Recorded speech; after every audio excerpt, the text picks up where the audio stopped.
Here's a look at the roses I'm going to be painting today. These roses were drawn without using a reference photo.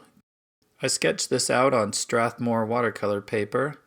This is their 500 series, ready cut paper, cold press, 100% cotton, 8 by 10 inches in size. I also have my watercolor cup handy and my brushes. Can't forget the washi tape. I decided to paint these roses using a mix of wisteria and quinacridone coral. Both of these colors are from Daniel Smith. My basic painting technique is wet on dry, which is applying wet paint on dry paper. Sometimes I will start a painting wet on wet and then layer the painting, going from light to dark, but here I am starting with wet on dry. Which brings me to pro tip number 1. Pro tip number 1. Plan your paintings. Before putting brush to paper, do some pre-stage planning. Decide on the composition of the painting. Ask yourself, what is going to be the focal point? What color should I use? What brushes will help me achieve the best results? Would it help to do a thumbnail sketch? Would it help to do a value study? Answering these questions and planning out your painting can go a long way towards achieving good results. So be sure to put a little effort into the planning stage. It will pay off in the end. You will see improvements in your paintings, and you will see better results because of it.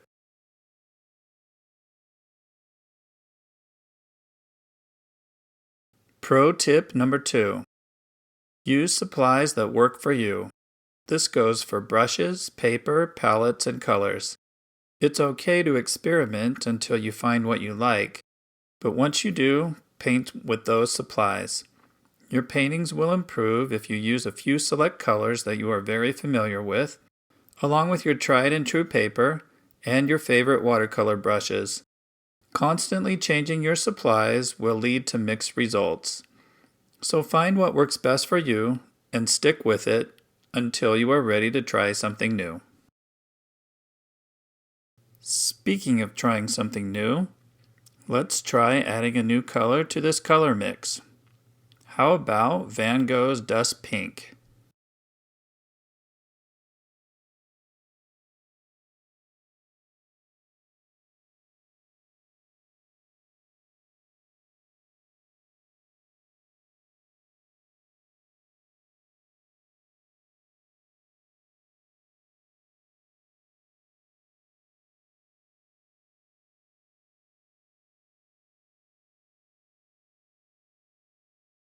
For the final rosebud, let's add some Hansa yellow to the mix.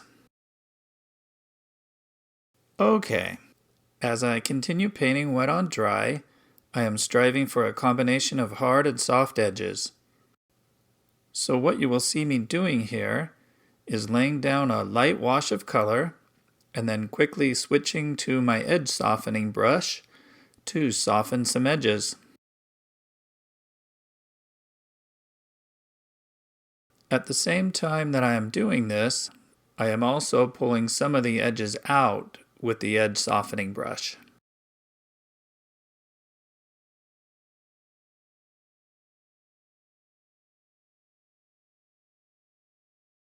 Pro tip number 3. Add some life to your paintings.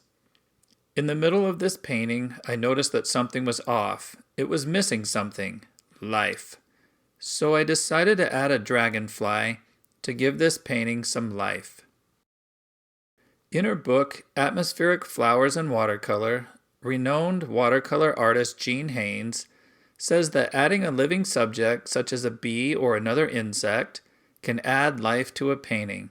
By doing so, you can change your painting from something very simple into something that is fascinating and much more interesting to the viewer. Following this advice, I quickly sketched out a dragonfly and added it to this painting. It is now, hopefully, much more interesting to view. Time to add some greens to this painting. Let's start with Daniel Smith's Green Gold.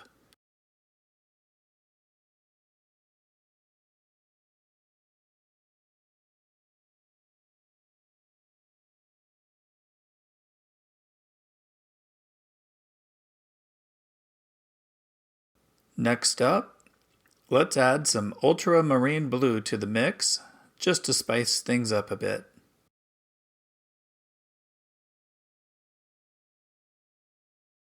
From here forward, I'm going to start adding some additional colors to the green mix. I will keep using a limited palette for this painting, but I'll throw in a new color or two to add some variety to the mix.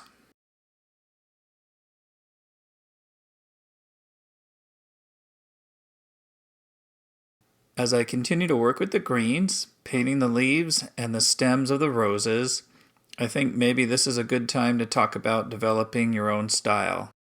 So this brings up another pro tip. Pro tip number 4. Don't compare yourself to other artists. That will only lead to frustration. It is okay to start out copying others. After all, it has been said that imitation is the sincerest form of flattery. So starting out, if you like a particular artist, it is okay to copy their style. But over time, the more you practice and paint, I promise that a style all of your own will begin to emerge. Keep at it, keep practicing, develop your own unique style, and eventually others will want to copy you.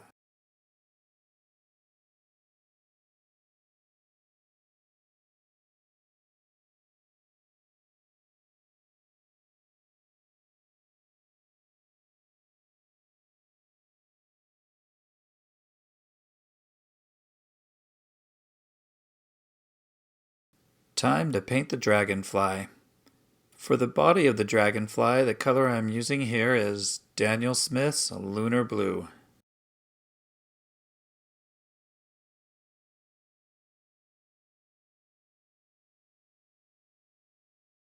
As for the wings, let's use Titanium Gray, another color by Daniel Smith.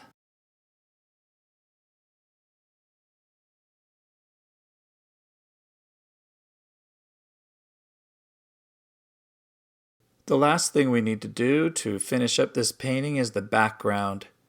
For the background, I decided to go with a lavender color, mixed from a combination of wisteria and ultramarine blue.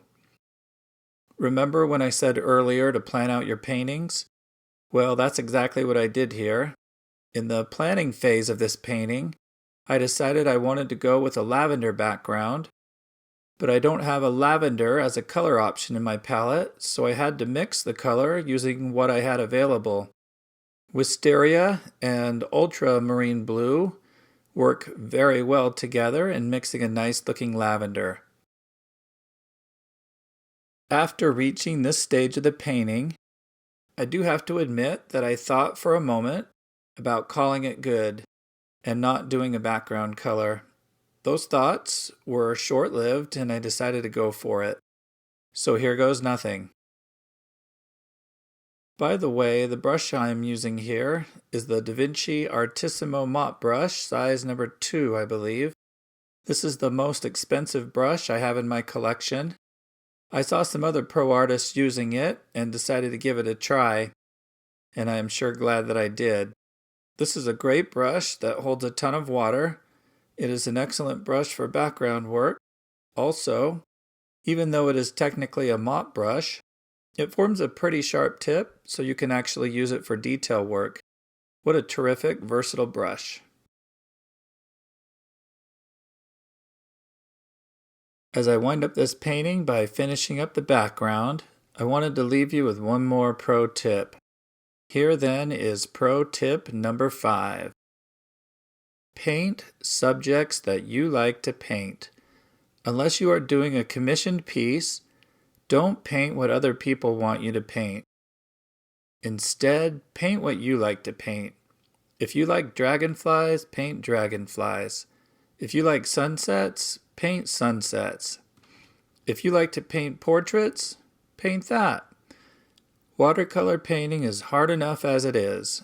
don't make it any harder painting things that you don't like to paint. If you follow this tip, you will get much more enjoyment out of the process. And watercolor painting should be a source of joy to you. So remember to have fun while painting and enjoy the process.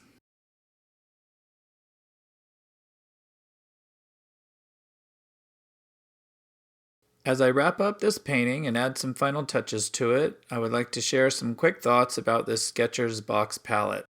So far, I am really liking this palette. It has a lot of nice features.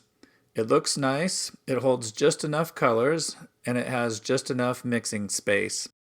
Besides doing some color swatching with this palette, this is really the first chance that I've had to paint with it. I can't wait to use this palette again. To me, that is a sign of a good palette. Overall, I think I am happy with how this painting turned out. I think it turned out okay, right? Let me ask you for a quick favor. If you got something out of this video, please like and subscribe. And feel free to leave me a note in the comments. I love hearing from you and getting your feedback. All comments are welcome. Until next time, take care and happy painting.